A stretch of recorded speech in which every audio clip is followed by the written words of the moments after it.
Today is April 21st, 2020, and we are living in Bizarro world. More than just precious metals. Yesterday, COMEX future prices went negative. I'm definitely not an expert in that, but it's just bizarre. I mean, basically, they're paying people to take oil away.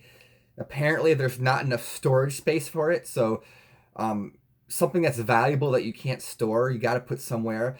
I'm hearing anecdotally stories from business where they've got nowhere to put all this beef. Like beef is sold in restaurants a lot. There's all this beef they don't know what to do with it.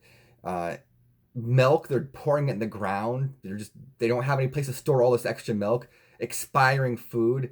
So yeah, this shutdown is a lot more than social isolation. It's like economic isolation. How will this impact gold and silver? Wow. I mean, this kind of thing in the short term, I don't think we can really predict in the short term what will happen. They can announce something and all of a sudden the price plummets. They can announce something the day after and the price spikes. Just got to think what's going to happen in the midterm to long term as opposed to thinking what's going to happen right now, because I don't think any of us can predict right now what exactly is going to happen. And this brings me to Mike Maloney. So I stopped following him for years. When I first found him, I started this channel. I was inspired by Mike Maloney. He was saying things I've never heard, saying ideas I never thought of. And when the price of silver was going up, he appeared like he was like a prophet, so to speak, financially. And then when the price started falling and he said the same things, didn't appear so good. And now that we have this stuff going on, he is saying things that do kind of appear insightful. Again, someone who has a living based upon selling something has a very big vested interest in giving you news. So basically, if you get news from a bullion dealer, that news is going to always be pro bullion. Obviously, why would someone sell something and then give out news that would hurt their business? So vested interest right there. But I don't think that any of these pundits are all right or all wrong. Sometimes they can be very wrong. Sometimes they could be right. So what he's talking about now is wars. I mean, it makes sense. So we have a lot of these oil producing countries basically that are losing the revenue stream. In this country, we have the government. In the United States, they have the government giving out checks to people. In the Middle East and in third world countries, who's going to give out a check, right? I mean, are they getting any bailouts? What happens in those countries? In our world, we have billions of people who've been added to the population because of cheap calories in the supply chain. So in third world countries, we have billions of new people in the last few decades. And their life is based upon cheap calories coming from overseas. What happens when the cheap calories from overseas stops?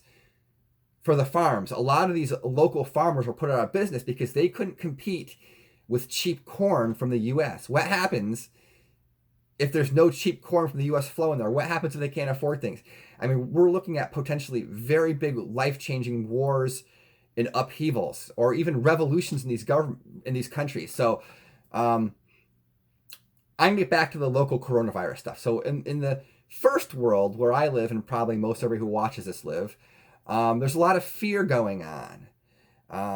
But let me look. So Murray, Murray from Australia, who had a YouTube channel and follows YouTube, was telling me this morning about the number of deaths in Australia. Australia, a country of 24 million, has had 71 deaths. Now you can say that's social distancing success, or you can say it's a major overreaction, shutting the whole economy down. And you can say, oh yeah, but if they didn't do that, think about how many would die. It wouldn't be 71, it'd be a big number. Okay, but let's look at the reaction and what's happening in reality. So, yeah, out of a country of 24 million, there are 6,600 cases right now and 71 deaths. So in places that are a lot more rural, the impact of this is a lot smaller. Even in the United States, if you look at the cases right? If you have, the tight packed cities, it's spreading. Even in the state I'm in, there are some towns that have no cases in Connecticut. Like the towns near New York City, they might have thousands of cases in like one of these small like tight packed regions in New York City. We have towns in Connecticut that have zero cases that are spread out.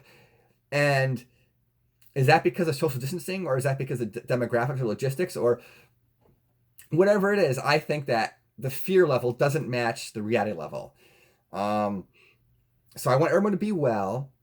I want you to do your own research. Like in these times, if I say something, it can be harshly criticized because people want facts, and if I misquote something, then I'll get the backlash. Like people will point, whatever. But still, I'm looking at world meters info, coronavirus countries, and I do see Australia has 71 cases. I did read from many reputable sources that the future of oil prices were negative. That doesn't mean you go to the gas station and they're going to pay you to get it. That means like crude oil, because I'm sure the stuff that's refined has plenty of storage. But yeah, we're seeing wild times, and I want everyone to be well, because this social isolation is making me kind of bonkers. I think, yeah, I'm kind of going kind of bonkers with the social isolation, right? It's making a little cuckoo. I feel cuckoo from this social isolation. So everybody be well, and I hope you're not cuckoo also.